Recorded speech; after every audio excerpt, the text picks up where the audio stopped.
So today I'm going to show you step by step on signing up for a Turo account. Now I'm somebody who actually wants to do this myself, so I figured let me go ahead and show you the questions that they're going to ask you and what it's going to take for you to be able to sign up for an account. Now you can see right over here in real time, I'm actually going to show you step by step on my phone. Now I'm going to actually have a link in the show notes down below for you, so you can go ahead and jump right to the App Store. And sometimes they have a nice little bonus for using that link down below, and it helps support out the channel so you get more free stuff just like this, which is really cool, so you can keep on learning and growing and building up your businesses. So what we're going to do is hit the open button here because I already downloaded the app right over here. But again, if you click that link, it'll take you right to the App Store. So we're going to go ahead and click on open, and it's going to take us right to the Turo app. So here it's going to quickly ask us if we want to do notifications. We're going to go ahead and allow notifications because we are going to be wanting to sign up for, actually renting out our cars.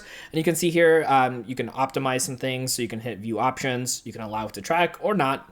Choice is yours. Right over here, it says interested in hosting. You could tap to learn about becoming a Turo host, and you can click on got it because that's actually where we want to go.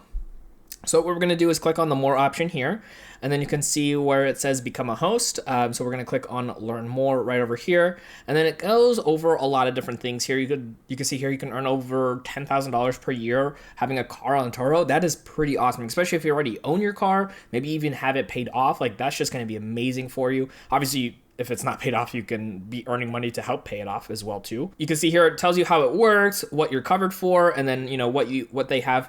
So if we wanted to, we can click on get started, which we'll be doing here today. And it says right here, find your drive. You could either sign up or log in. We've never actually had a Turo account to begin with, so we're gonna go ahead and do the sign up process. Now you can see here, you can actually sign up with Apple, Google, Facebook, or you can just go ahead and go through your email, whichever option you wanna go. We're actually gonna go with the Google option here. So we're gonna click on here and then jump to that next screen. So clicking the Google option actually kind of helped us save a few extra little steps there because we got to choose the email address we already have with Google, which gives us the login information and everything pretty much already set to go. So you can see here, review terms of service. So you can go through here, click all the options there. You can accept or decline. We're going to go ahead and accept here. And it says email updates. You can send email updates, discounts, and all that. You can hit yes or no.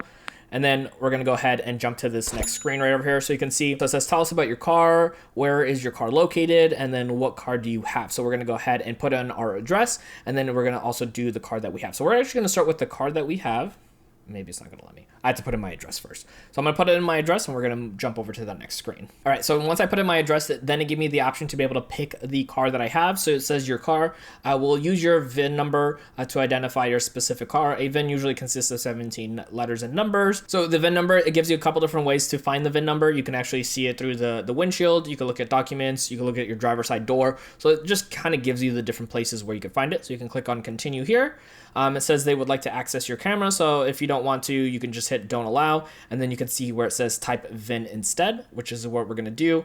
And so we're going to go ahead and enter our VIN number and then move on to the next step. All right. So once we plugged in our VIN number right over here, the submit option does become lit. So we're going to go ahead and click on that. So you can see from this screen right over here, once we plugged in that VIN number, it actually already knows the make and model of the car and also the year. But then we do have to put in the odometer, transmission, the trim, if we wanted to as well. And then towards the bottom, it says here, have you paid sales tax on this vehicle? And then you can choose the option there. So we're going to go ahead and fill this out as well. And then we're going to hit that next button once it's highlighted. So you can also see here with the odometer, it's just giving you a range. So you don't need the exact numbers if you don't have it in front of you. Obviously the transmission, it's either automatic or manual. If you want to put in the trim, because it helps maybe some people looking for certain types of the trims on the cars that you have.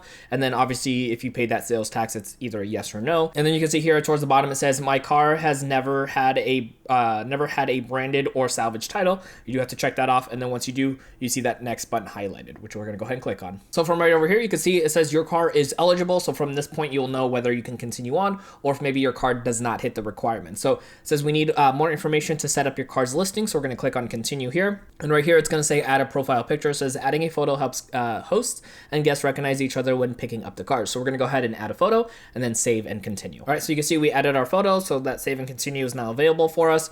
And here it does ask us to enter our mobile phone number. It says we'll send you a text with a code to verify the number. We'll only share your number with your host or guest after you've booked a trip. So from here, it is going to have us go through and make sure that we put in the country that we're in and then put our phone number in. and then we're going to click on where it says save and continue once we get to that. So it went ahead and sent us a confirmation. So we plugged in that code, and then we're going to hit save and continue. So from here, you can see it says enter in your driver's license information. You can plug in everything manually, or you can hit that little scan your driver's license and be able to go ahead and use your camera to scan all the information in and save you a little bit more time. So right over here, it says time to personalize. Tell us more about your goals on Turo, your trip preferences, and your car. We'll suggest settings to help you get trips that work for you and maximize your earning. We're going to click on continue right over here. It says, what is your primary financial goal for sharing this car on Turo? Cover your car payments, so if you still have payments, generate side income, expand an existing business, build a primary source of income, not sure yet. So whichever option works for you, we're just going to generate some side income here.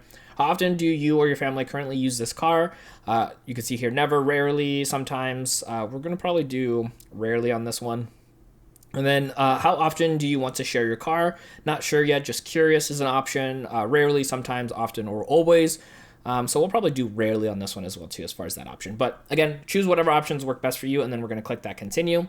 It says advance notice. How much advance notice do you need before trips start? So right over here, it says minimum trip duration. What's the shortest trip you'll accept? A 1 day minimum opens you up to 100% of trips, so something to keep in mind. 2 day minimum for trips starting Friday or Saturday. That's kind of cool. So if you want to do that, you can check that. Hit continue. Maximum trip duration. And then right here it says car features. What features make your car great? You could do all the ones that apply to you, so that way you can go through and utilize those if you wanted to. If everything looks good on there, you can go ahead and hit continue. So right over here, you can see it says tell guests what makes your car unique and why they'll love driving it. It says new listings with descriptions of at least 100 words are up to 3 times more likely to get booked. So something to keep in mind to actually go through that. You can hit save and exit if you want to, but I would probably recommend going ahead and filling this out too. So I'm going to just put a little thing here, and then we're going to go ahead and hit continue. And then now it's going to ask for our license plate information. Obviously you can see here it won't be made public, but we're going to go ahead and plug this information in. All right, so we had that filled out and we hit continue. It says next step is photos. It says high quality photos can increase your earnings potential by attracting more guests. We'll coach you on how to take the best shots. You can see a couple different things. Shoot during the daytime, try somewhere with open or scenic, take clear, crisp photos, look out for moving cars. So just kind of something there. If you already have some photos, you can just go ahead and add from gallery. All right, so this next step right over here, it says set up a Stripe account. It says to receive your earnings, you need to set up an account with Stripe, our payment provider. In the next step, Stripe will verify your identity and account information. So we're gonna go ahead and click on continue. And so here we are going to have to sign up for this to be able to go through the process.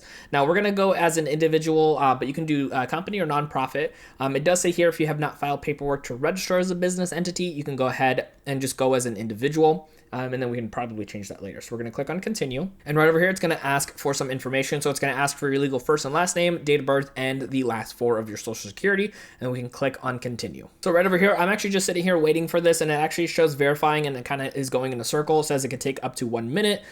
So once that all goes through that process, then I can go ahead and click on submit and jump over to the next step. All right. And you can see right over there, now it says I am verified. So we're going to click on submit. All right, so it says here, you're verified. Stripe has successfully verified your information. Next, please add your direct deposit information. Now, again, this is something you actually want to have a business bank account for that money to go into, because you don't want it to go into your personal account. It's going to make it way harder to go through that process of, doing paperwork when it comes to running your small business. So I highly, highly recommend having a small business bank account. I'll have a link down below to a company called Novo Bank. That's what I actually use for like my Airbnb and some of my other small businesses. So check them out. They do have a nice little sign up bonus for you as well, going through there and opening that account. So that way you can put in these routing and account numbers, and you could obviously do that later if you don't have that Novo account just up and ready. And you can see it says set up later. All right, so next up right over here, after filling out the direct deposit information, it says safety and quality standards. You can go over here and check all this out. It says obviously for maintenance, cleaning, and exclusivity. And then once you go through all that and agree, you can hit agree and continue. It says almost there. It says next you'll be able to edit your pricing, availability, and trip preferences. It says by tapping agree, below you agree to the Turo terms of service. So you can click on view terms of service, and if you do,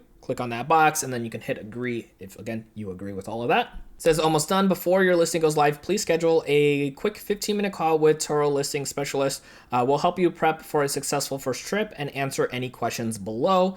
If you keep swiping, you can see here, it kind of goes over some details when it comes to, being able to message guests, when it comes to refueling between trips, and just all the details that you need to know when it comes to going through that process. And right there, you can see it actually has that course, but being able to call and go through that process of talking to somebody. So you get all of the important things answered so you can have a successful first trip when it comes to running your Turo account. All right, so while our account is in review and getting ready to go, like I mentioned earlier, the next best thing to do is make sure that you have a business bank account so that way you can get the most out of running your small business. So check out my video right over here to learn more about Novo and how you can set up your business bank account to get the most out of running your business. My name is Dennis, and I want to help you in that next video.